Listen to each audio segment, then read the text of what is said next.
বন্ধু আপনি নিজের অজান্তেই একটি মারাত্মক ভুল করে যাচ্ছেন, যে ভুলের কারণে কিন্তু আপনার রিলস ভিডিওতে ভিউ আসছে না।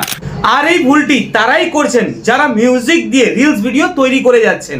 মিউজিক দিয়ে যে সকল নতুন ক্রিয়েটর বন্ধুরা ভিডিও বানাচ্ছেন তারা কি করছেন আপনারা দেখুন। আপনি মোবাইলটি নিয়ে নিলেন এবং স্ক্রল করে করে আপনি রিলস ভিডিও দেখছেন এবং একটা গান পছন্দ হয়ে গেল।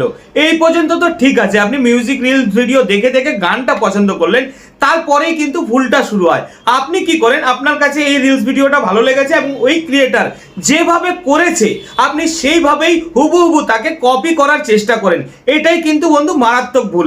একটা কথা মনে রাখবেন যে নকল করে বা কপি করে কখনোই আপনার যে ট্যালেন্ট সেই ট্যালেন্টটা কিন্তু আপনি দেখাতে পারবেন না। আপনি হয়তো ভাবছেন আমি নাচতে তো পারি না, দেখুন যে গানটা আপনি চুজ করেছেন বা সিলেক্ট করেছেন সেই গানটার অনুভূতিটা আপনার ন্যাচারাল ওয়েতে ফুটিয়ে তুলুন। মানে আপনার মধ্যে যেটা করতে ইচ্ছা করছে সেটাই করুন। আরো একটা জিনিস আপনি অবশ্যই মনে রাখবেন, যেই গানটাকে সিলেক্ট করেছেন সেই গানটা কিন্তু ভালো করে মুখস্থ করবেন। যদি মুখস্থ করতে না পারেন তাহলে কিন্তু লিপ মেলাতে পারবেন না। লিপ মেলাতে না পারলে আপনার ভিডিওটা কখনোই ভালো হবে না।